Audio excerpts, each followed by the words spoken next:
problem, no? So we have here a stuntman riding a motor, but you cannot see the stuntman there, no, in the figure. But anyway, that is already a symbol that there is a motor there, no?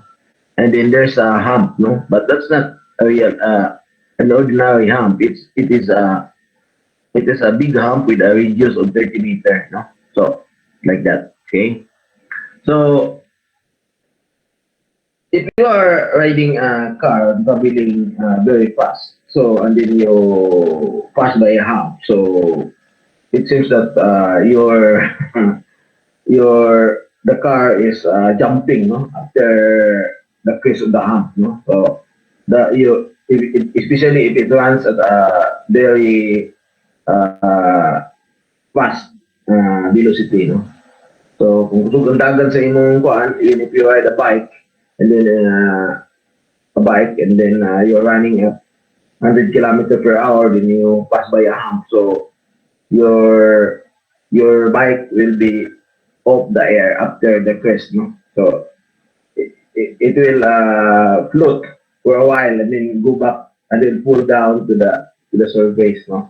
So that is what happened. However, if you run at very slow, you you notice that your wheel is always in contact with the road, even if there's a hump, no? So there's a difference between riding at very low speed and at very high speed. At a very high speed, after the crest, your wheel will be off the ground surface for a while, and then pull back again to the surface, no? So meaning there is a time that you are on air, okay? However, if you run very slow, so because that's very slow, so there is no chance that your wheel will be off the ground, so it is always in contact. Okay. Now, the problem here is you are not going to run very fast. You are not also going to run very slow. It's just enough that if you are on the crest, you will feel weightless. No, you are weightless. So if you are weightless, so it's the minimum speed that you need so that you get off the air. Okay. So I will read the problem. No? A stuntman riding a stuntman crest the hill shown here. No? So meaning a stuntman riding a bike is passing a hill. No? The hill is a circular arc with a 30-meter radius as in the figure. Now, if the combined mass of the rider and the motorcycle is 800 kilograms, what is the minimum velocity required for the rider and cycle to lose contact with the surface at the top of the hill? Okay? So, at the minimum velocity required for the combined rider and the cycle to lose contact with the surface at the top of the hill. Okay. So that's the one. That's the one. So our solution then is we will do the circle again, no? We will do the circle. The okay. We will do the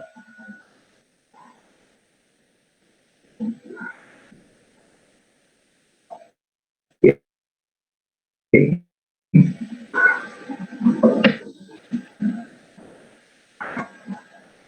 Uh,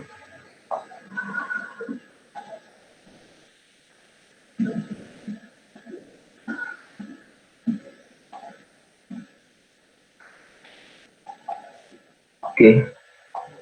So we have here a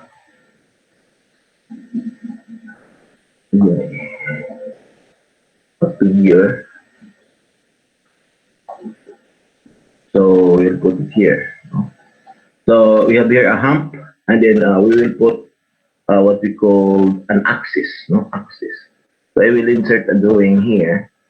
So wala mong tila drawing din sa word, kundi paste lang. So I will leave this one as the normal axis going up. That's normal axis. Okay, I will maybe change that to red color. Okay. So, and I will, ito na po, boss. So, butang na ito na niya. That's the normal axis. And then I will copy that because I need another axis for the other one. So, I will put that here. Okay. Then I will copy this. Then maybe group it. Group.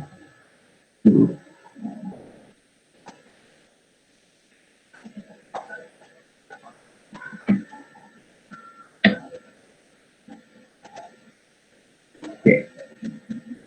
So I will call this one as the normal axis. No? Normal axis. Okay. Because this problem can be best solved using normal and tangential axis components. So this is En, while on the other side, okay, and the other side also.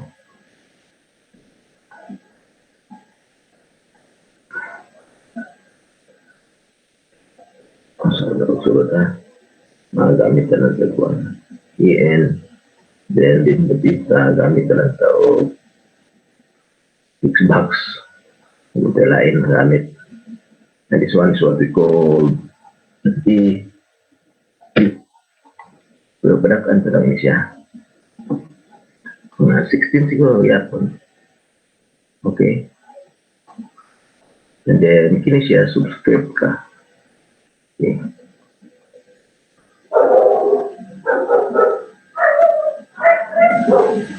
No.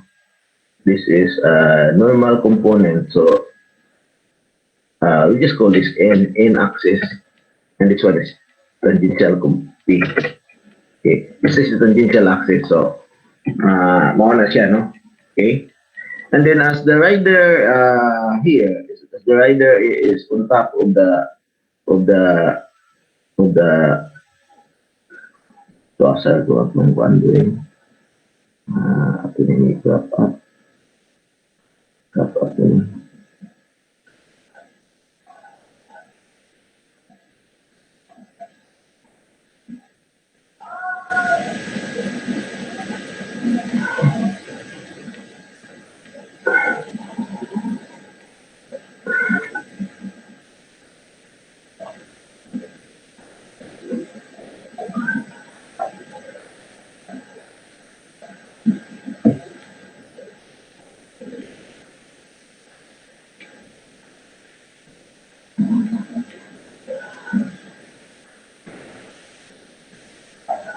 Lisod. So, kung ang stuntman na nasa taas, okay, doon mo na po ang rider, okay, so dali sa doing, okay, wala kay bike niya, karon ka nagbody karon, pero ato na siya imuon na black, okay, and then I'll copy that. Okay, ang bike doon akong kabukligid. Okay, so yan. Okay, asya no? Ato na butangan og line para medyo big siya mag-bike sa ikuanan niya. Kini siguro. Okay. Wala siya. Okay. Outline niya, black. Okay. Wala malabalahay. Okay.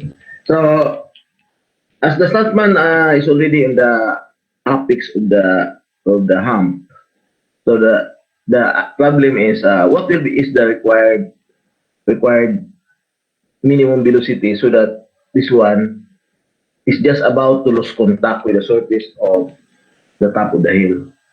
Okay, so as you go up, the situation here is the rider is going up, no? So meaning it is accelerating vertically, no? And this vertical is actually in line with the normal axis. So there is an acceleration there, no? there is an acceleration, but inherent also to the bike is that there is also what we call gravitational attraction. Okay, that is always, no. As long as you are on Earth, the value of G is 9.81 meter per second. Okay, so if you are riding, if you are in a hump situation, so your seat will go up, no, will go up because you are in a hump. So meaning you are accelerating up. So there is an acceleration that is going up.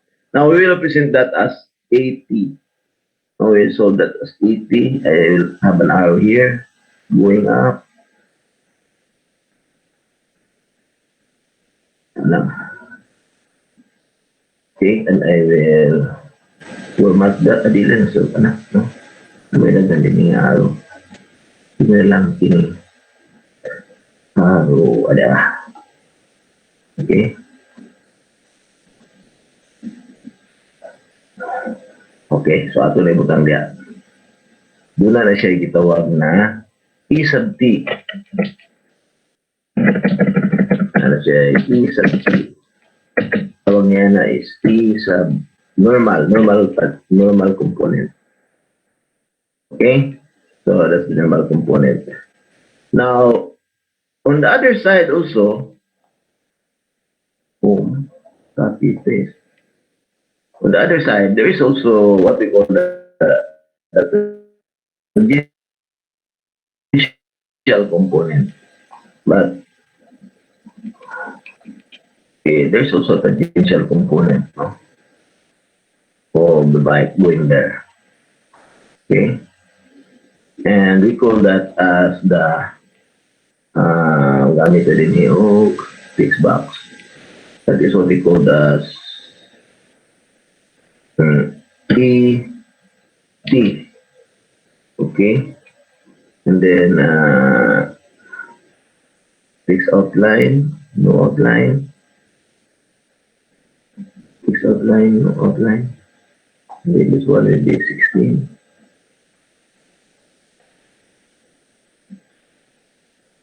This one is a subscript. Okay. Now the problem is becoming simple, no? So how can you feel weightless here? So the bike, the combined rider and bike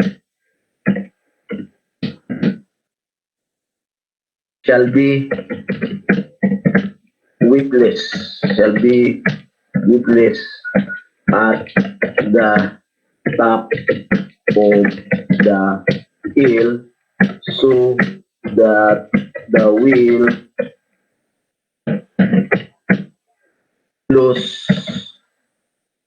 starts to lose contact.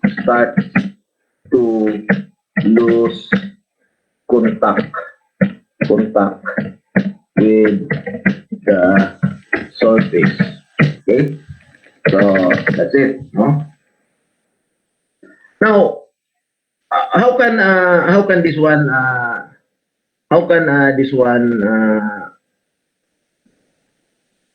possible? So the bike should buy the normal acceleration shall be equal to V. That is equals to 9.81 meter per second. Okay. Per second squared ba? Second squared. Yeah, squared. Today, no? Okay. So if you are going to make a free body diagram at the top of the rider at the top of the hill, so it will be like this. Mangita na lang ko picture sa rider, no, sa internet. So mangita na lang ko din eh. Okay. Mangita na lang ko motorcycle.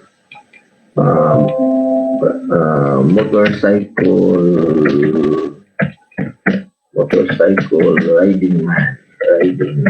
Rider na lang, rider. Okay. Picture. Ito sa image. Paring hana, daghang kaayo, no? Pero sa mga view niya, ada lah. Okay, kini siya. Kini nga picture. Okay. Copy image. So, siya. So, overkill na kayo ng picture. Ay, dalag eh. Overkill kayo. Nakita ninyo ang picture class? Ha? Nakita niyo yung picture sa tao ng motorcycle? Okay, Yes, sir. so that's the motorcycle, no? Atong patong na. Ato lang na siya butangan og road, no? Road. Okay, ato lang na siya singitan og road. So I hope nga, no, kuan, sana sila niya.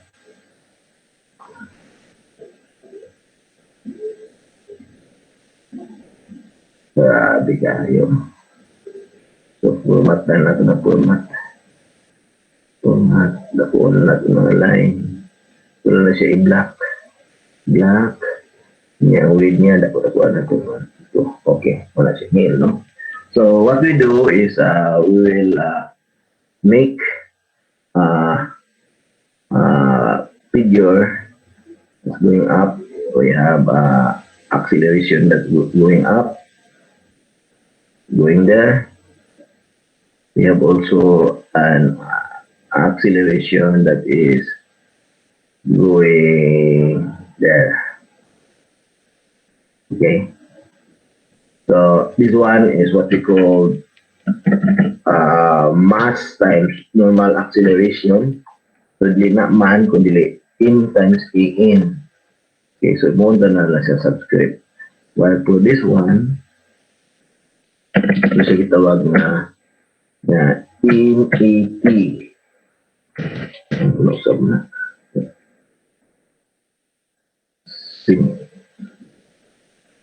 Simpson na. Okay. So dahil siya in AT. Okay. In AT. In AT. Tangential component. Okay. So, mo nakaw ng kuan sa tao, no? So, na siya diha. Na siya acceleration normal. Okay? Now, if with summation forces, y equal summation forces along normal component is equal to 0. So, we will have this one could be a subscript. And this one is summation symbol. So we have also the weight of the motor, no? We have the weight of the motor, no? If we are not going, if we are going to do it, there is the weight of the motor. So I will insert the weight of the motor as going down. Okay, this stops. Save. Shape. This one. Okay. Yan na siya. Ang marka niya na is the weight, mass times gravity. Okay. And of course, there are reaction of the tire. Insert. There's a reaction of the tire. Okay. Ito naman ay reaction ng tire. So, na siya reaction ng tire diyan. Ino na to nga, muna na siya ang total reaction of the tire, no? Okay? Muna siya ang total reaction sa tire and we will call that as R. Okay. So, if we are going to sum up forces vertical, we have R plus ME/N, they are all going up, minus MG shall be equal to 0. 0. Okay? So this one is what we call subscript. Subscript. Okay. So losing traction, losing contact means means R should also be equal to 0. So we substitute that, we have 0 plus in en minus in G na siya hanggang may hindi na siya in na dako mas na sa motor. It should be equal to 0. Okay, so that means that the normal acceleration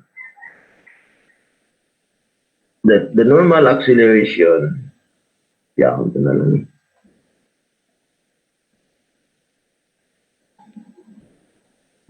The normal acceleration is equal to G. Equal to G. Okay. Okay. But from kinematics, wala na akong giingon sa inyo nga, gamit ako ng kinematics. The expression of En, that is equal to B squared over R. No? Muna siya. That's from kinematics, no? Ayop na, wala mo na muna limot, ani. B squared over R. So that means that B squared over R should be equal to 9.81 meter per second squared, and G 9.21 per second squared man. Okay, so we can solve for B. No? B. In fact, B squared is equals to 30 times 9.51 30 times 9.51 30 times 9.51 294.3 Ang unit is meter squared per second squared. Okay, kaya meters man ang radius. Okay, that's the answer. Huh? So V actually, V is equal to the square root of 294.3. So we take the square root, that's 17.15 meter per second na lang. So that is the answer. Okay, so we have an analysis here. We use normal and tangential component, not the xy coordinate, but normal, not also the radial and transverse component.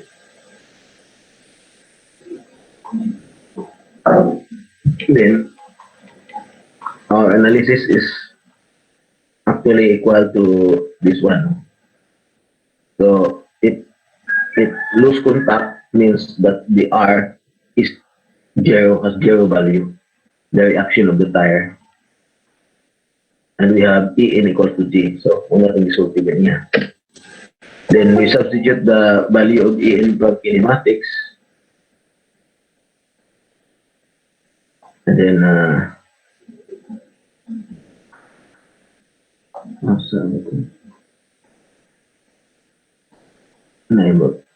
okay. Si Bayita, Christian Bayita. Okay, class. So that is the first problem that we solved for this morning, no? So I mentioned a while ago that we will solve 3 problems. Okay. So do you have any question about the solution of the problem?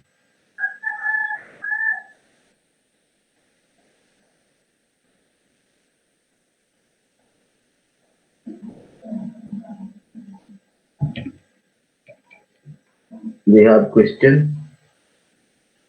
Okay, this is the answer. Okay, that's the answer.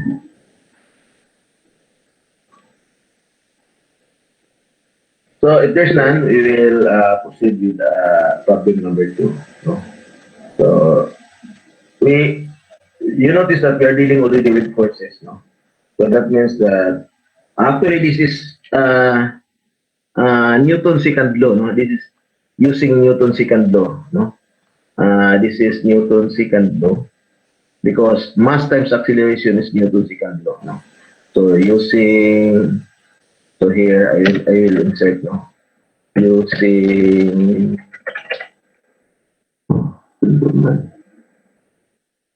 using Newton's second law. This is the law of inertia that F is equal to mass times acceleration. Okay, so the mass of the man on the right and the bike with the acceleration, if the acceleration multiplied by the mass, it will become force. So that's why it equates with the weight, because weight is also a force, and also the reaction of the tire is also a force. So this is basically Newton's second law, no? So which we are going to finish this morning, the Newton's second law. So that next Saturday we will discuss about another method of solving kinetics problem. And yeah, I will mention that later after we're done with the third problem. Okay. So we go down to the second problem, and the second problem is like this. Okay. Okay, so you know in design of roadway, doon na siya gitawag nga curve, no? Sorry, not all highways are curved, no? Not all highway are straight, or not all road are straight. So what I mean is that sometimes do not get a curve. It might be curving to the left or curving to the right. Okay? So, ang curve sad, magdepende sad sa radius. Kung sa curve nga gabi ka, gamay kay radius, no? Kana nga, gamay kay radius, that means dako kayo ang iyang curvature. Pero kung gamay ang radius, dako ang iyang curvature. Pero kung ang radius, gamay na dako kayo, so, ang curvature nga kuan is gabihang gamaya, no? Gamay. So that means nga ang curvature day is inversely proportional with the radius, no? So doon ay mga rotunda nga gamay kayo ang radius, no? Gamay kayo. Doon sa rotunda nga dako kayo ang radius, no? So compare nimo ang rotunda sa SM, no, sa uptown ug ang rotunda sa Udelsa. So medyo doon ay kalainan, no? So mas dako og curvature ang sa SM tungod kay gamay naman ang iyang radius, no? Fountain naman ang iyang gilibutan, no? So I'm mentioning that because many of you have seen the rotunda of SM uptown. So if you compare that with the rotunda found in Udelsa, they're near the Tumasaco and I think that's BDS Street. Okay? So it has larger diameter, so mas gamay na siya o curvature, no? Okay. Now, when it comes to comfort, when you are riding a car, so if you are riding in a high speed, and then you are negotiating or passing a curve with very big curvature, so you feel uncomfortable, no? So kung dili ka makapasin dito, medyo maduot ka dito sa gilid, no? So, ingon na mahitabo.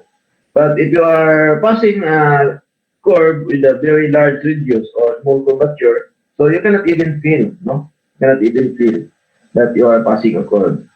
Why? Because it is more comfortable, no? So, ano. So, sometimes ang curve doon ay gitawag o gitawag na to duha ka curve nga magsunod, we call that muna na siya muyo, no? Mubalik kasi imong paingnan, no? So mo curve to 90 degrees, mo curve to 90 degrees pa gyud. So mo balik ka sa imong direction. So mo nang gitawag nila sa igaunon o liko-liko kaula, no? So liko-liko meaning kaduha ka mo turn og 90 degrees so pabalik ka to lens come back again, no? Come back again.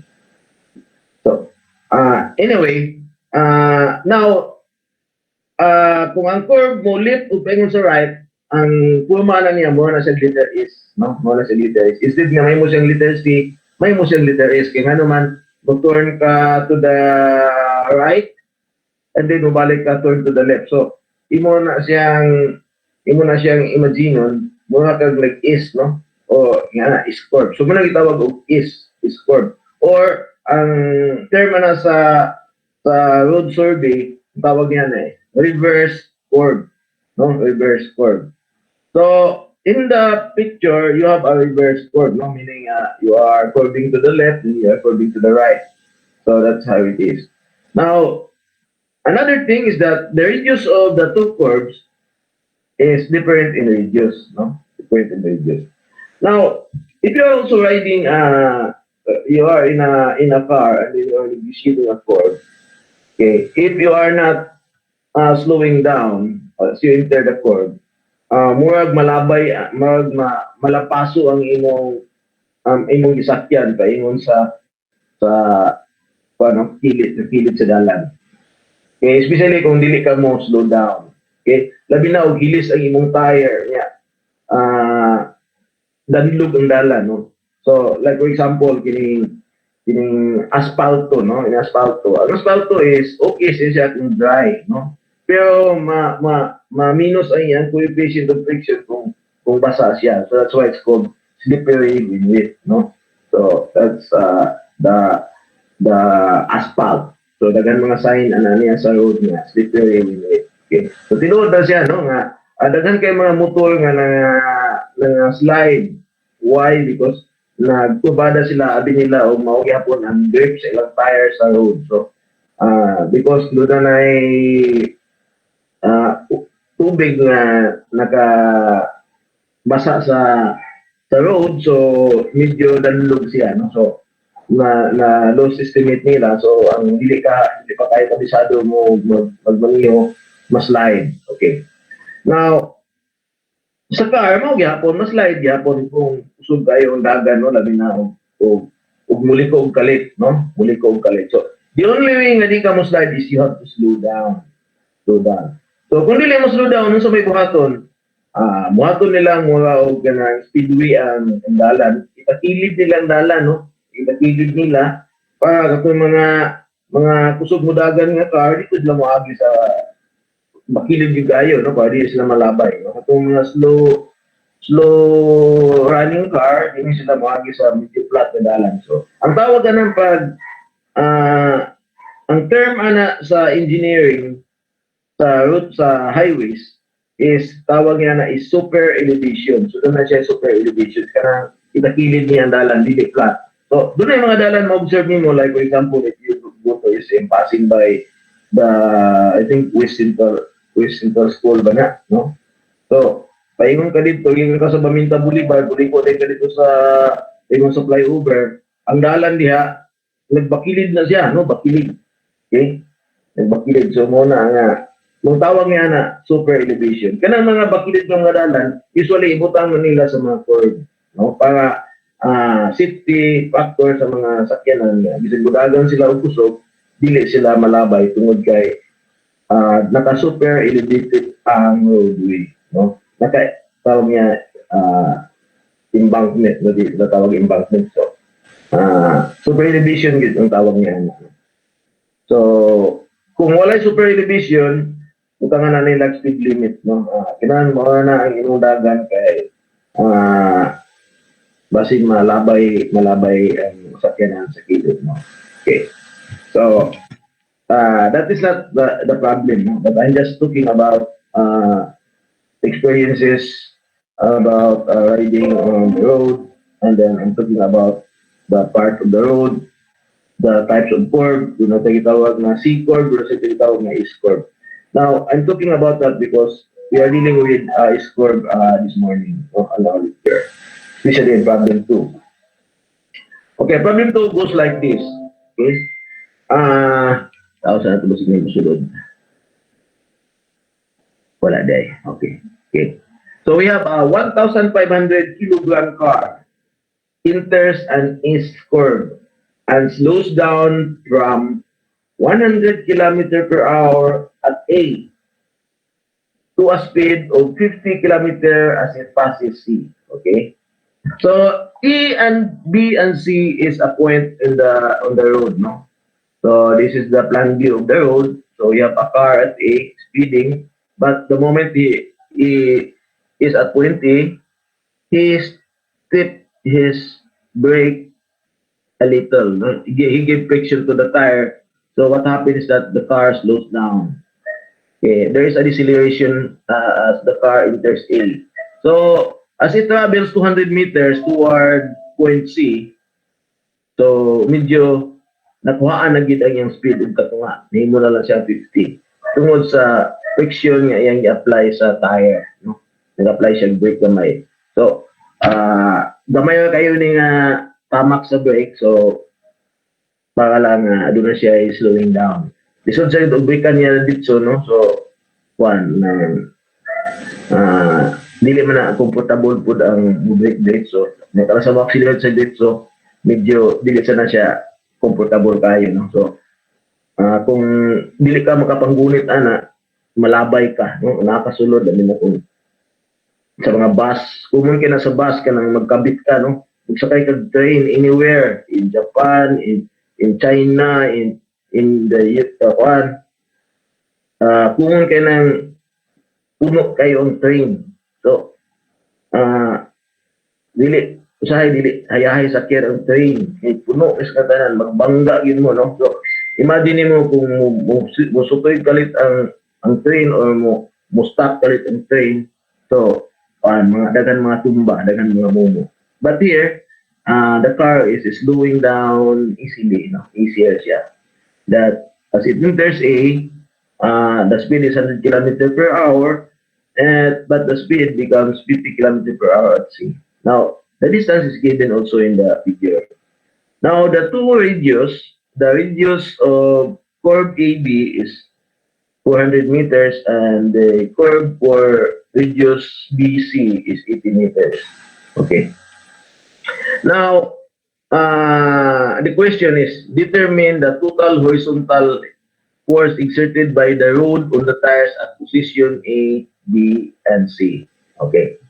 So, the problem here, ang atong apot sa ni is, kung itaon lagi nato ang total acceleration sa car sa point A, sa point B, sa point C. Kung makuha na to ang total acceleration sa car at those points, we just multiply it by the mass. Okay? Because mass times acceleration, according to Newton's second law, is equal to the force. And that is the force exerted by the road on the tires at those points. Okay? So, this involves kinematics. Okay? So, we will solve them point by point. Point A, B, C. Okay? Now, the vector expression of the normal acceleration is equal to b squared plus rho. Then you have the unit vector along the normal axis times the change of velocity along the tangential axis multiplied by the unit vector along the tangential axis. So, meaning that this is a vector, no? So, kining in o k sub t, mo ni siya ang I, J, K sa inyong vector expression. But we are talking about normal and tangential axis, so we are not using J, K, I, J, K anymore, but we use E sub N and E sub T. Okay. So, we are going, meaning that the first term here, in first term niya, mo nang gitawag og normal component. So, ako din kada puon, 16. Okay. So, we are going to solve for the horizontal force exerted by the road on the tires at position A. So, this is the acceleration vector. Let's say acceleration vector,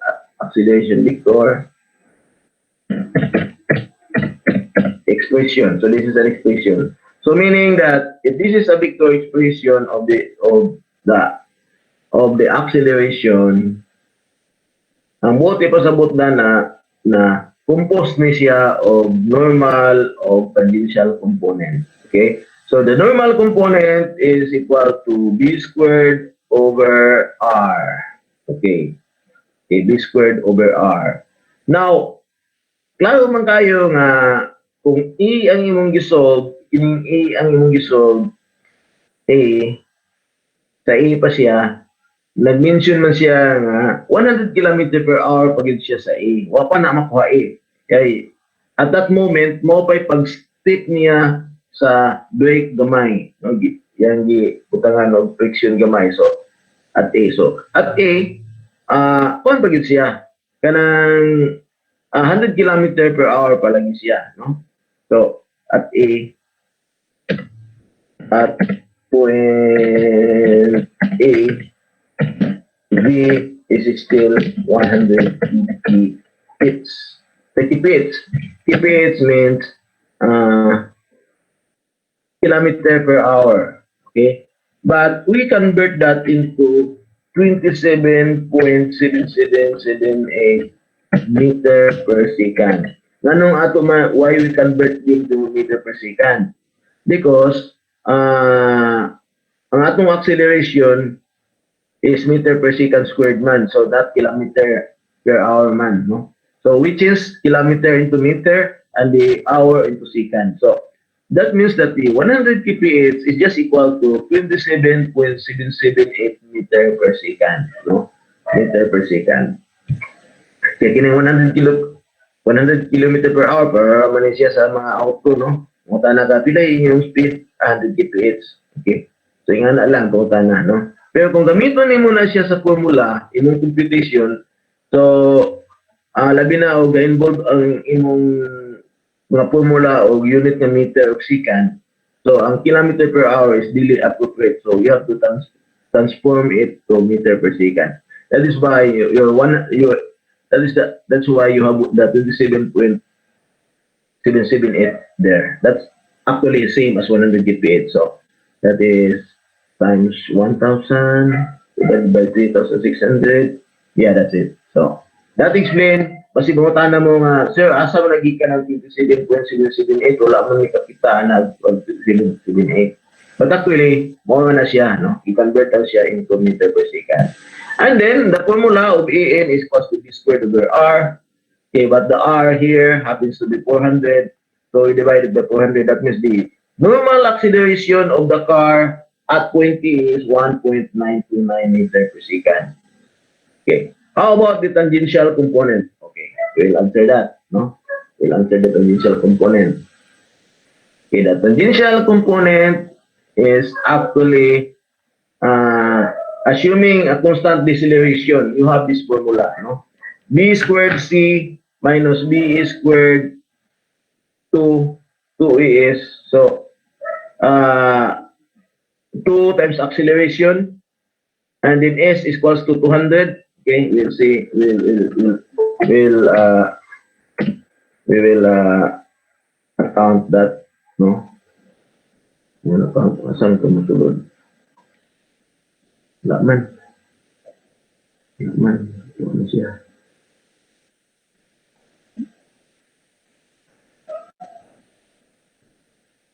Okay. So, go back. Okay. So, here, B at A is 27.778 meter per second. Okay. Niya ang capital din. Capital na siya niya. Ito yung subscript. Okay. Meter per second. Bawa pala pala. Yeah, ang B sub C sub C is divided by 2. 13.889. No? 13. This is 13.8889. So, mausap ni siya, no? Basi mangutan na mo nga, sir, asam nagikan ang 13.89 sa formula sa naadi sa hindi gamit. That is just equal to 50 kph. Nga, ang S is equals to 200 meters. So, this is the formula. that we are using. This is from kinematics. So substituting that, we have a deceleration of negative, we have an acceleration tangential of negative 1446759. Unsa man ni siya? Unsa man ni siya? Nganong negative man? Slow down gani, no? Slow down gani. So that means na your acceleration is negative. That is the same as deceleration. Now, if you're looking for A, doon na may formula sa A na bubuhat yung formula ha. Bubuhat yung formula para makita ninyo nganong nahingo mo na ingon ana. Okay. So the formula for acceleration, knowing the two accelerations which are the normal and the tangential. Ano ito?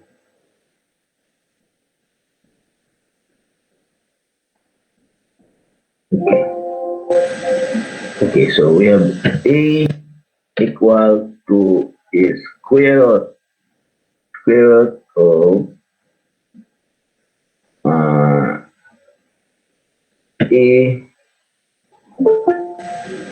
kada siya kada siya squared natay plus diha A gihapon subscript niya kada siya P squared gihapon, no? So muna ang pumula atong gigamit sabi so ang ato na diya base so muna yung formula.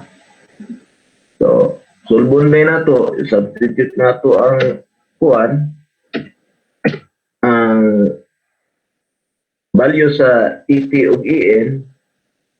So this one is meter per second squared. Substitute nato ang value ana, doon na dayon kay this value. Okay? Mula siya ang value. 16. Okay. So the force exerted by the tire is equal to this. No, di kay masabtan, no? So doon na kay F, no? Kay mamagong ilang paso ang ligid ani, no? Mangita tang picture ng gwapo, na. Ay dili gwapo kay gwapo sa tao man nga ang nindot o tsada sa atong kuan term, no? Mangita tag picture na sa car na tsada. So salat ito. Car lang. Car. Ito the picture sa car. Okay, may gwapo kayo. Okay, car. Kanang nagtubang. May diditanin kuan. Sobrang car niya. Tadi gwapo kayo. Mercedes. So, ato na siya ipilit din. Okay. Yan base. Sa sila anak, no? Ato lang may gamayon kay kuan anak din. Butangan din nato siya daan, pero daan. Actually, dalan na siya, no? Hindi na daan. Sa mga kuan na siya, sa mga subuanon, daan. Sa dalan, yun kay daan. Okay. Okay, so munang daan, no? Daan. Tawag na daan. Okay. So, as you negotiate the curve, huwag ilabay na imong sakyanan. Pero, ang nagtugong lang gidaanan niya is ang tawag na friction between the tire and the road. So, muna siya gitawag na ito na F. Muna ang F. Nadi ang F. Okay. Atong dakuan. 16 na ito siya. 16. Okay. Ato na yung reason kaya pangit yung doon. Aninada. Wala kuan. Bardil. Ito niya ito yung reason. Ito yung reason niya. Okay. So, while the car, which is weighing 1,500, bringing problem. Yeah, 1,500. Muna siya ang force nga mulabay sa imo, and that force is equal to Yeah, that force is equal to kung na lang siya gamitan o fixed back ito kabalo, no? Kasi ito, mass times acceleration. Yeah. Na siya, mass times acceleration. Okay. So, if you sum up forces horizontal,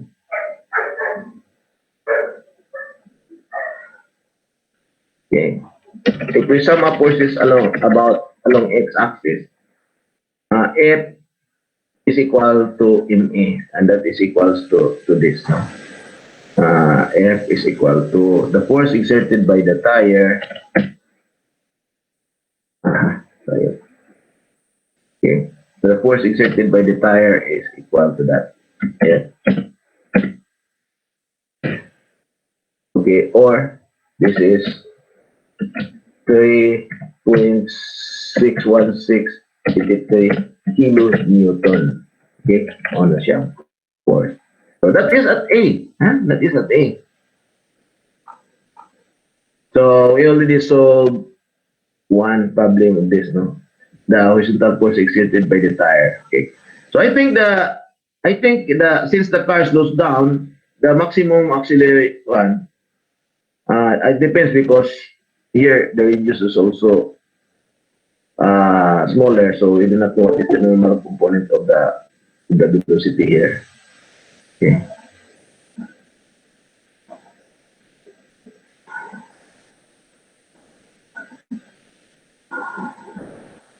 Okay, so let us proceed to second problem, which is the horizontal force exerted by the road at the tires at position B. So the same ang gihapon, no? So at B, however, okay, at B, so at B here, no? So this is the point of the curve wherein there is no curvature. Zero curvature, that means that you have an infinity radius. So infinity radius, how can you imagine that? No? So it's just like a straight line. No. Another definition of a straight line is that it is an arc with infinite radius. No, with infinite radius. Okay, just like the surface of the Earth. No, so with respect to the human eye, it's flat. But if you are say putting your foot at the moon and looking at the Earth, the surface is not really flat, it's a round, no? Round. Even the surface of the sea, no? If you are in the beach bathing, no? Let us say in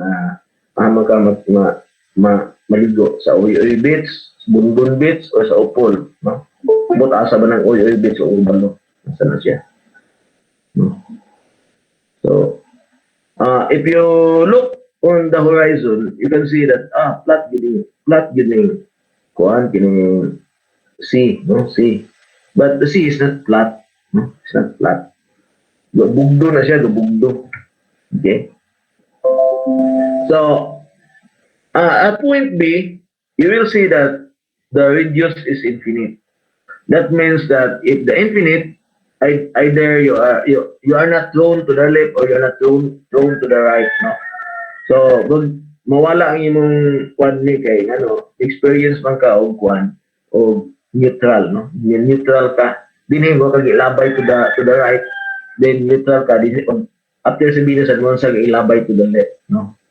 So ingon na. So kung ikaw imo na i-design ngayon, imo na ipatakilid sa pikas o sa pikas sa patakilid, dinhi flat, ni siya flat. Okay. So the same, we have a big acceleration vector at B. Okay. At B, the velocity is 75 kilometers per hour. That is midway between the velocity at A, which is 100, and then 50 kilometer per hour at C. So that means at point B, it does not say here nga, lalo kay nga siya sa tunga. So we just assume nga At B, the velocity is always 75 kilometer per hour. And how much 75 kilometer per hour in terms of meter per second? That is 20.883. And the radius here is infinity. If you have a formula like this, wherein b squared over rho equal to the normal acceleration and b dB as the tangential acceleration, then the normal component here becomes zero. Okay, zero siya. Why zero? Because any number divided by infinity will become zero. Okay? We have here 20.833 squared divided by infinity. That is zero. That means that if you are at point B, you will not experience centrifugal or centrifugal force. No. So, for a while at least. Okay. However, the deceleration is still the same as A, no? Wala yung change sa deceleration kaya constant pa rin na yung deceleration from A to C, no? Pag constant naman ang pag-break niya, hinay, no? So, slow down lang siya from 100 to 50 kph at C after running 200 meters. So, meaning that the deceleration from A to C is the same.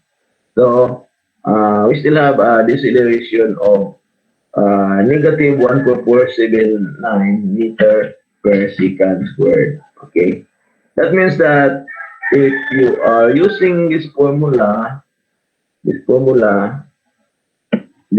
you are going to determine the A, you find out that A is equals to 1.44659 meter per second. Therefore, the force exerted by the tires is 20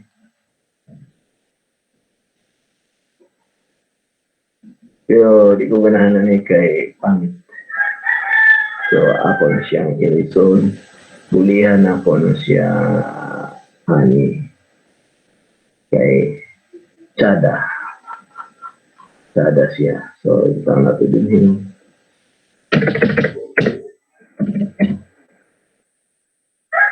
Chada. Okay. Sige na. Ito nga na to.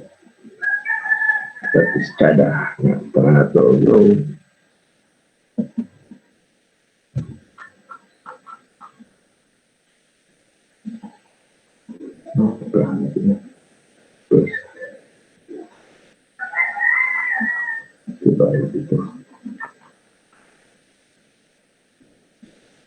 Okay.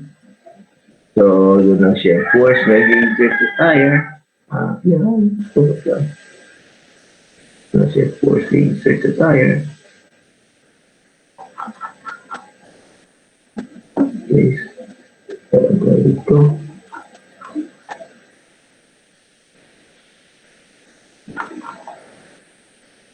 Okay, na siya. Force nag-exert sa tire diha.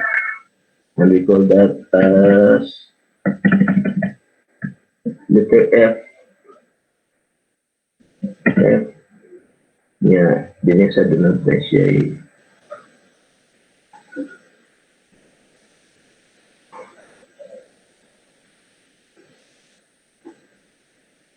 siya mass times acceleration at imo diha. And kita nga na po siya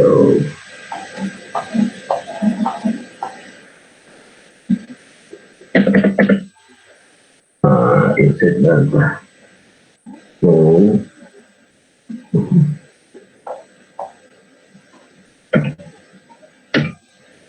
insert fix ba. Ano siya mass times acceleration. Yeah. Ano siya? Mass times acceleration. Now, duha ka force, no? Kinirang mass times acceleration sa car ug ang gi-exert sa force sa tire kay namagin na siya frictional resistance diya, no? Kaya wala, slide din siya. So, amo siya slide. So, that means that the two forces, the sum of them must be zero. So, you have the F on the frictional force of the tire and the mass times acceleration of the car.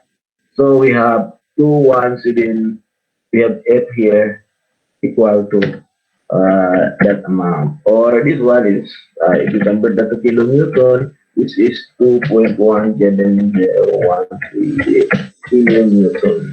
Okay. Mas gamay ang force nag-exert tire diha kaysa dinhi, no? So, that's it. Now, to continue, mao gyapon nga process atong sa C.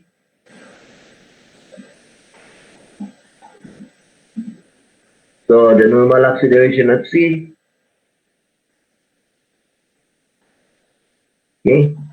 So, mao na siya ang iyang kuan, ang iyang itawag na formula sa vector, and then siya normal acceleration nga equal to this. Siya na, no? Okay. Now, the tangential component is you have this. 16 na siya. Okay,